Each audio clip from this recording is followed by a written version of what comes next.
Bismillahirrahmanirrahim. Assalamualaikum warahmatullahi wabarakatuh. Alhamdulillahirrahmanirrahim. Ada satu kisah. Yang kisah ini nggak usah diceritahu lah. Pokoknya ambil aja hikmahnya. Nggak usah cari tahu segala macemnya.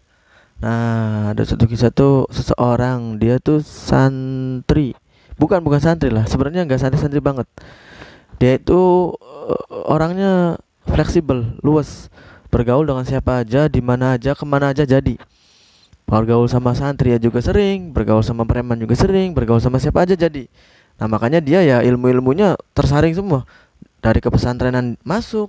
Nah dia tuh orangnya pemikir. Nah dalam bahasanya apa ya, kepercayaan kita itu bersumber dari Islam juga sebenarnya, cuman udah mengadat ya, udah membudaya.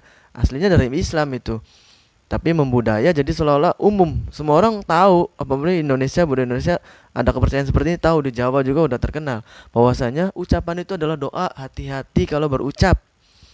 Ucapan itu adalah doa, hati-hati kalau berucap. Nah dia dapat pemikiran yang aneh. Kata dia, nggak semua ucapan itu doa. Kata dia, nggak semua ucapan itu doa. Sebenarnya dia itu tujuannya baik, memang baik. Dalam psikolog, dalam ilmu kejiwaan, itu kadang dalam mendidik itu harus adanya apa ya, intervensi atau tekanan kepada yang dididik. Jadi ada model-model guru itu yang sengaja menghina muridnya. Bahkan kiai juga ada. Pribadi menemukan, nggak usah disebutkan, ada kiai itu yang berbicaranya kasar terus ke anak didiknya, ke pengajar di bawahnya, ke murid-muridnya, ke santri-santrinya, bicara kasar, keras, dengan nada keras. Nah, itu masing-masing punya apa ya bahasanya, metode atau manhaj dalam mendidik. Ada orang-orang tua yang memang omongannya selalu kasar ke anaknya, tapi tujuannya mendidik karena sayang. Misalkan contoh, dalam artian ngomong kasar, misalkan bodoh kamu, malas kamu, jahat kamu, nakal kamu, atau bahkan lebih kasar, binatang. Tapi karena sayang di hatinya dan bukan karena benci. Dan bukan spontan tapi disengaja. Ngomong itu disengaja. Ini dalam psikolog ada. Ngomong itu disengaja tapi bukan spontan. Kalau spontan, kata dia, bisa jadi doa karena ketidakhati-hatian lidahnya itu. Misalkan tiba-tiba ngomong kasar, bisa jadi itu dari doa. Tapi kalau yang disengaja dalam rangka mendidik, bahkan di hatinya bahkan bertolak belakang, di ucapannya kasar, di hatinya sayang banget, lembut hatinya. Nah itu seperti apa? Nah makanya dia itu berangkat dari sini, beranilah berkata bahwasanya tidak semua ucapan itu doa. Ini terlepas pro kontra ya, silakan. Yang mau pro kemana, yang kontra bebas saja. Pokoknya nggak ada tuntutan untuk ikut yang pribadi ucapkan, yang pribadi ilustrasikan, terserah. Pokoknya terserah. Sekarep dewek lah. Nah itu pokoknya gitu. Nah jadi itulah awal mulanya ya. Jadi karena sering berpikir dapatlah seperti itu. Makanya nggak semua doa, kata dia itu, nggak semua ucapan yang menjadi doa.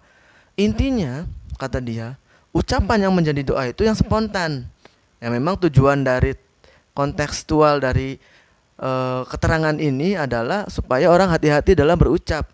Kadang ucapan itu menjadi doa, kata dia gitu. Jadi supaya hati-hati. Sampai di situ. Terus ucapan yang menjadi doa itu yang spontan, atau bahkan yang memang sengaja tapi emang asas dasar kebencian. Emang dia temperamental, emang dia suka kasar, ngomong kasar bener-bener benci, bener-bener dari hati. Nah itu yang jadi doa, hati-hati. Tapi kalau dalam rangka mendidik, ngomong kasar, ngomong keras kepada yang dididik contohnya, padahal di hatinya sayang untuk mendidik dan sadar dia betul nggak spontan, dia tuh sengaja memilih kata itu tuh sengaja. Nah itu nggak jadi doa. Nah itu terlepas dari pro kontra ya.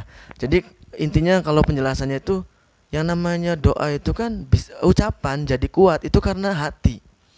Makanya ada kan suka santri-santri suka ada yang cerita gitu, kenapa ya Kang, Kalau saya dengerin ceramahnya Kiai Sepuh ini tuh enak banget di hatinya, dengernya enak banget. Padahal kata-katanya standar loh, nggak ada yang aneh-aneh, nggak ada yang puitis, nggak ada yang sastrawi, nggak mengandung diksi-diksi yang istimewa, irama-irama. Aduh biasa aja kata-katanya standar. Tapi kok betah sampai jam 2 dini hari sampai jam 3, enakan dengerinnya. Karena hati, kekuatan hati. Jadi secara umum ucapan itu kan apa bahasanya? Ekstrak apa yang keluar, hati yang mengekstrak menjadi ucapan. Jadi ucapan itu sebenarnya kiriman dari hati. Nah, bahkan kalau kata Sujiwo Tejo itu ada ucapan itu yang bersifat virus. Jadi menyebar, menghujam ke dalam. Ketika orang mengucapkan kata-kata A, kalimat A, itu langsung menghujam ke hati-hati pendengarnya. Kuat powernya itu. Itu dari hati. Jadi ucapan yang memvirus, bersifat virus, menyebar, menghujam dan kuat. Nah, itu gimana kuat hatinya, keikhlasannya, itu kan banyak pengaruhnya. Makanya kita jadikan ucapan kita itu seperti virus, menghujam dan melekat dan menyebar. Gampang diterima, membekas, itu dengan cara hati. Jadi ucapan dan hati itu nyambung. Nah, makanya kata dia, ucapan yang menjadi kualitasnya tingkat tinggi atau menjadi doa itu kan karena hatinya intinya. Nah, sedangkan ini kan hatinya bertolak belakang nih, yang karena mendidik nih. Misalkan kamu penjahat, kamu susah dibilanginnya bodoh banget. Tapi dalam rangka mendidik, di hatinya sayang. Itu kontradiksi ya. Jadi bertolak belakang. Nah, makanya yang kayak gitu bukan termasuk doa. Pendapat beliau disambung-sambungkan dengan ilmu sosiologi, psikologi dan lain-lain. Nah, itulah intinya. Jadi ucapan bisa jadi doa itu sebenarnya karena hati. Nah, sedangkan hatinya kalau karena sayang ya nggak akan jadi. Nanti hatinya kan artinya itu seolah-olah ucapan itu hanya drama, bukan menggambarkan hati tapi drama itu bisa. Nah, kalau orang-orang yang drama kayak teman-teman pribadi itu ada yang waktu kuliahnya itu ikut apa tuh ya, ekskul yang drama itu namanya kalau di kampus itu. Ada pokoknya ekskul yang belajar drama, belajar acting, ya itu udah belajar lah, udah pasti bisa yang kayak gitu ya. Ucapan itu nggak menggambarkan hati, ucapan itu nggak menggambarkan pikiran. Bahkan ada yang ilmu yang mempelajari berubahnya mimik. Kadang mimik itu menipu. Nah itu kan kalau orang drama pasti bisa lah. Makanya itulah kalau semakin banyak ilmu semakin susah. Makanya benar salah itu benar-benar hitam putih ya. Yang di video sebelumnya benar-benar susah. Itu makanya kembali lagi Allahu a'lam bishawab itu. Makanya zaman sekarang itu suka ada kalau ada orang-orang mahasiswa atau gus-gus atau santri-santri yang lagi ngobrolin masalah negara, masalah pemerintahan, masalah agama, pro kontra agama terpecah jadi 2, jadi 3, jadi 4, jadi 5. Itu kadang setelah berbicara syariat, keilmuan, bukti-bukti nyata, data-data, ujung-ujungnya gini. Ujung-ujungnya ya Allah alam di akhirat mah nanti juga tahu sendiri mana yang benar, mana yang baik. Mana yang benar, mana yang salah. Makanya memang zaman sekarang itu abu-abu semuanya ya. Berita bisa dibelokkan, berita hoak di mana-mana, tabayun itu mulai sedikit, macam-macam lah. Makanya ya itu kalau bicara hakikatnya ya nanti aja lihat di akhirat mana kelompok yang benar, yang berseteru mana yang benar, dilihat aja di akhirat.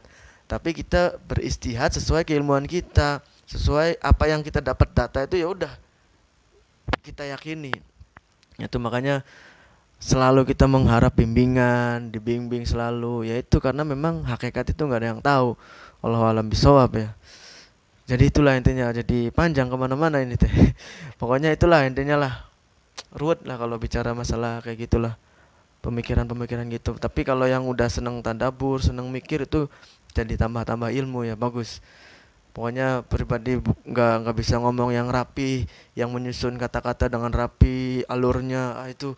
Pokoknya pribadi mah asal ngomong pokoknya malah namanya juga ngecapraknya, asal ngomong. Ambil aja hikmahnya sendiri-sendiri. Allahu a'lam bishawab. Assalamualaikum warahmatullahi wabarakatuh.